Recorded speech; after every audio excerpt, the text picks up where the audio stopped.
Our Major League Baseball and St. Louis Cardinals Hall of Famers in their red jackets. The Cardinals' tradition of excellence spans generations. Today, we welcome back some of the greatest players to ever wear the birds on the bat. Before we start a new season, it's time to celebrate the accomplishments of last year for the Cardinals, who won 93 games and, Brad, the Central Division Championship. They're about to unfurl the banner. Performing today's national anthem, one of the most up-and-coming singers from right here in St. Louis, kicking off his final season as a player in St. Louis, number 50, Uncle Charlie, Adam Wainwright. And the home of the brave.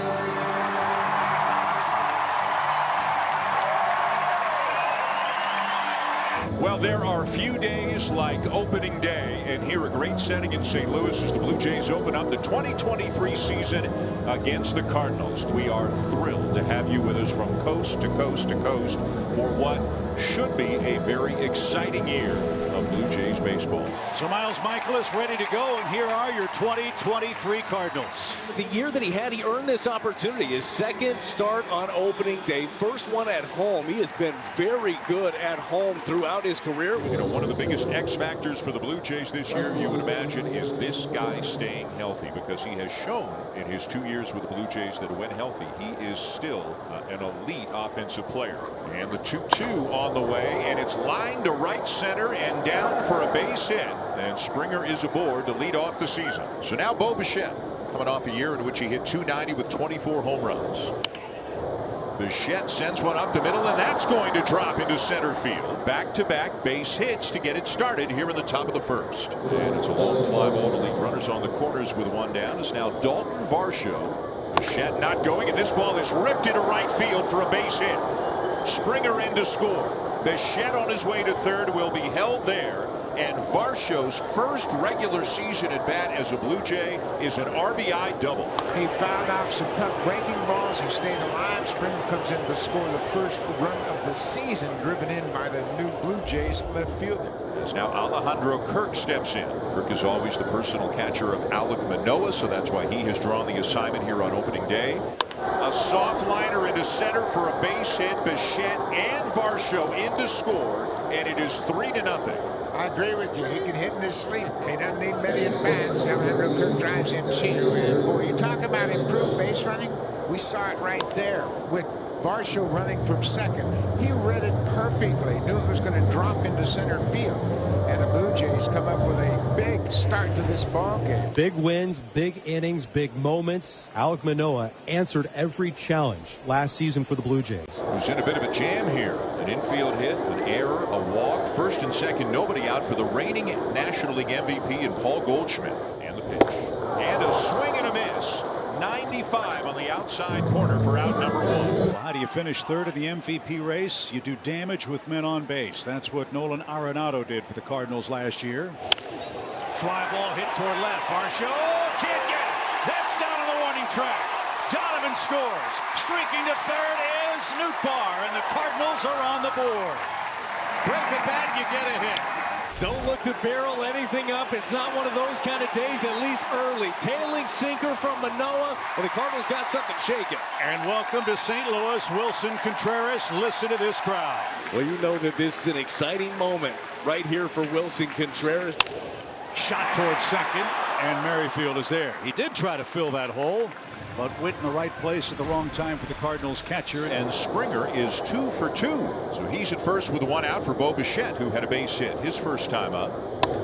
Lines a ball to right field. It is down and headed towards the corner. Springer on his way to third as it gets through the legs of Walker.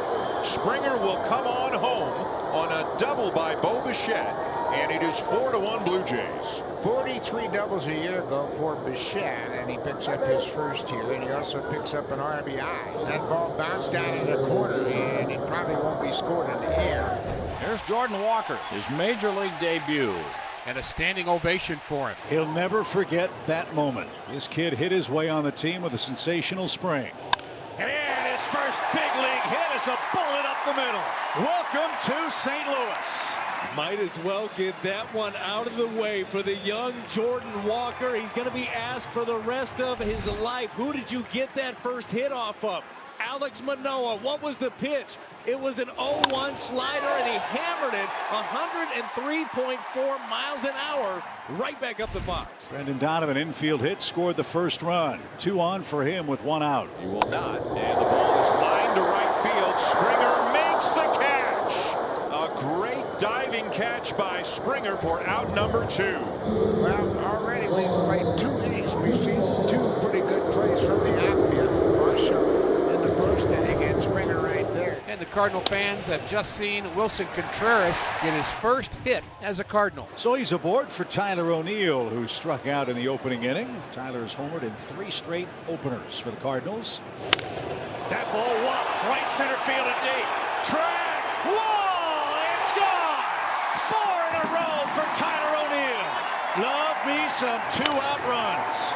Key to the game was hunt the heater. That's what he did right there on that one. Jumped all over the fastball. And Brad, we got a ball game. 4-3 now in the home third. Relentless. So Dalton Varsho facing a lefty with runners at second and third, 1 out. The infield backed up except at third base. And he does line the ball the other way. Hits it well. The catch is made. But Springer will tag and easily come in to score.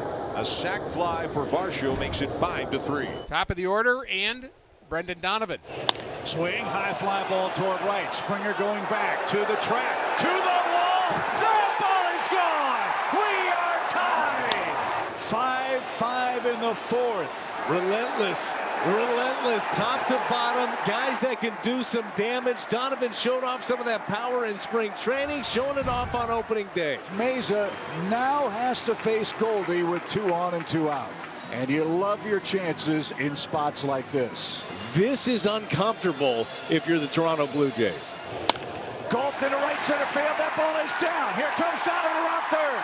Springer loads up. His throw to third. Right! And the Cardinals take the lead. 3 straight opposite field hits have put the Cardinals in front for the first time, and the MVP does the trick. So Belt with a double, and with the Blue Jays down, John Schneider's going to send a pinch runner out. And that means this will be the official major league debut for Nathan Lucas. 28 years of age, spent last year at AAA Buffalo, had a good year, and got the last position player spot on the team this year. Chapman at the plate with a go-ahead run. And he lines a ball into right center, a base hit. Lucas around third and will score with ease as Chapman drives in the tying run. Well, how about that? And Matt Chapman says my goal is to hit the ball the other way. He comes through big time here in the 7th inning. How about Nathan Lucas? In his first big league game, comes off the bench and scores the tying run. Bases are loaded, and the kid is coming up. Contreras, O'Neill, and Gorman are your runners. Listen to the crowd in St. Louis. What a moment for 20-year-old Jordan Walker. Chopper hit towards short. Bichette to second, 1. Throw to first. He beat it. And the Cardinals are back in front.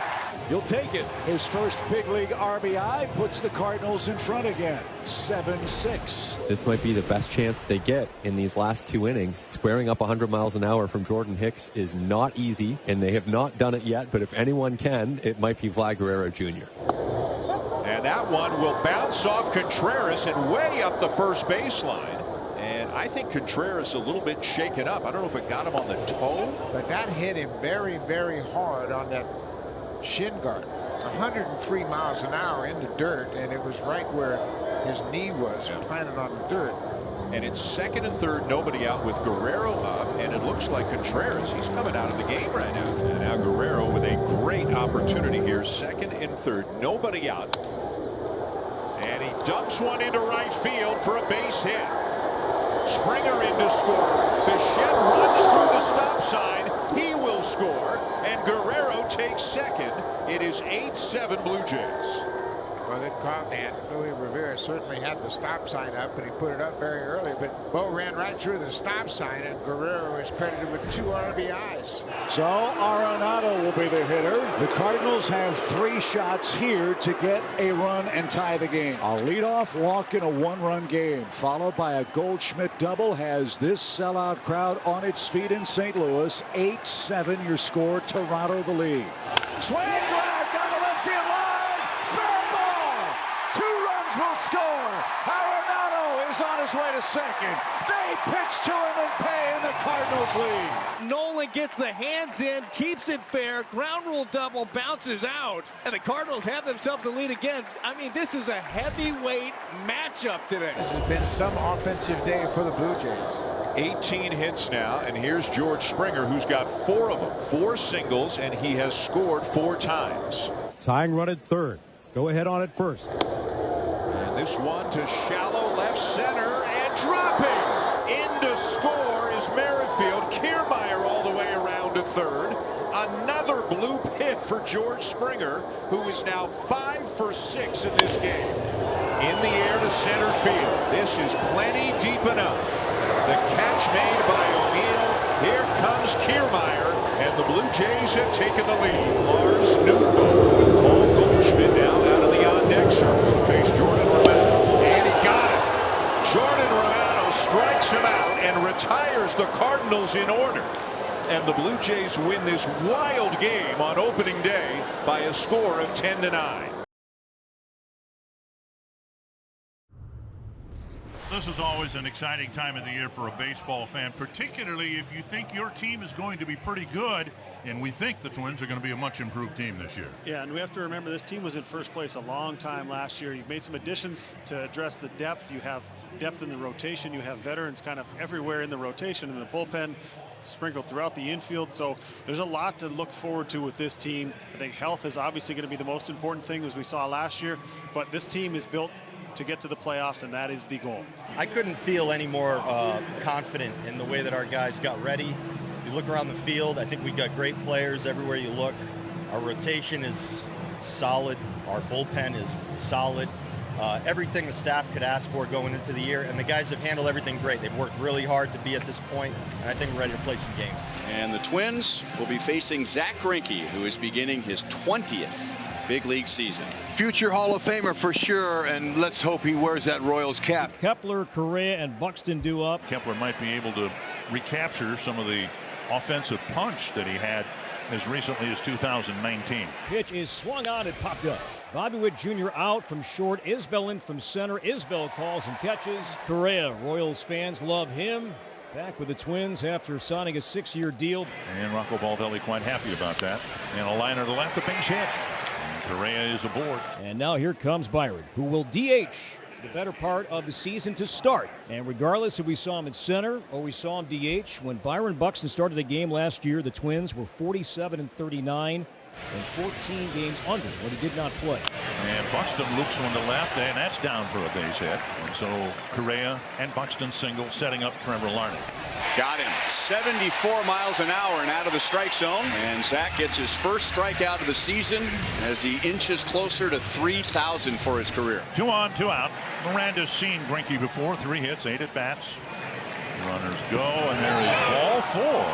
And now they're loaded up for Nick Gordon. Great plate appearance by Miranda to fill the bases. And the pitch is swinging a weak ground ball right side. Played by Massey, the second baseman, picks it up and throws out Nick. And the Twins lead 3 to start the year. The Twins made a massive trade in the offseason. And if you're going to trade one of the best pure hitters in the game in Luis Arraez, you have to get someone like this back. This to me is scary because it's a legitimate ace. Here comes Bobby Witt Jr. Try to get something going. High fly left center field. Awful lot of wind out there, but Michael A. Taylor knows this outfield awfully well, makes an easy catch, 1 away. Up comes MJ Melendez. And the 2-2 right down the middle. Strike 3 call. The changeup at 91. And Lopez, who struck out 8 batters per 9, picks up strikeout number 1 on Melendez, 2 down. Captain Salvador Perez, and a surprise to him when he was named captain in the Royals clubhouse after batting practice. Ground ball smash left side. Correa to his left. He'll pick. He'll set. Throw in time to get him. And that's out number 3. Another Twins debut for Joey Gallo on the ground, and They had the shift onto him with just 2 outfielders, and they took the left fielder, and we saw the Red Sox do this. It was Melendez playing in short right field. He was in position. That would have been a little more than embarrassing for Joey Gallo, and he's thankful that Melendez didn't even try. Well, Vasquez with the Red Sox Astros last year won a world championship with Houston. Ground ball third. Witt's going to go to second for the force. On to first, and they get the double play. Vasquez doesn't run all that well as a catcher. The veteran pitching like a veteran, getting the big outs when he's needed to. Taylor bats with nobody on and 2 out here in the second. No score. Next pitch. Started to swing, and he went around. First base umpire Brian Knight said swing. Strike out Greinke, his second. Side retired. Struck out Dozier to start the inning. And then Isbell cracked a first pitch double, a hit batter, a walk. And Melendez, who walked his last time up, will come up with the bases loaded and 1 down. Gallo will come home and get the force play. And the return throw, a double play. The call was made a fair ball by Gallo, and they go 3-6-3. Byron Buxton leads off top of the 6th inning. Scoreless game. Driven to the gap, right center field. Isbell chasing it and won't get there. Buxton rounding first, on his way to second, and now on his way to third. It's an opening triple for Byron Buxton in the third. Tremendous effort by Isbell in center. I didn't think he had any chance of this. The wind kind of holding this thing up. It looked like he got a good jump on it. Now the Twins have to take advantage of this opportunity. Lopez worked out of the bases loaded jam, and now you got a runner on third. Nobody out. You have to score him here. Infield in for Larney. Base hit. Twins are on the board, lead 1-0. So Larney on a breaking ball, got fisted a little bit, but enough to get it out there. Momentum shifting here. Twins had it. 5th inning, did not capitalize. Royals had it, did not capitalize. Buxton a triple, Larnach RBI single. Here it is. We're looking at third time through the lineup against Greinke. Miranda hits it to right. The wind is going to keep that ball in play. And Melendez makes the catch right before he slams into the wall and almost turned that into a double play. Larnach didn't hustle back to first base. Wow. I don't think Vinny knew that the runner was that far off the base, or he would have given a little bit of a stretch over there at first base. And with 2 left-hand hitters coming up, Zach Greinke is out. He gets a nice ovation, and Amir Garrett is in. Up and away, and Farmer takes a walk. That's what Garrett can do. He can come in and load him up and cause some problems. Solano will hit for another left-handed batter, Joey Gallo. Garrett has to face at least 3 batters. And this is what Rocco was thinking about. Go back to our pregame conversation about stacking 2 lefties in the lineup, bottom part, thinking that if the Royals go this route mid-game with Garrett. Almost like he's stacking them to invite the other manager to bring in a left-hander, because then now I can counter with my right-handed bats. Base hit left field.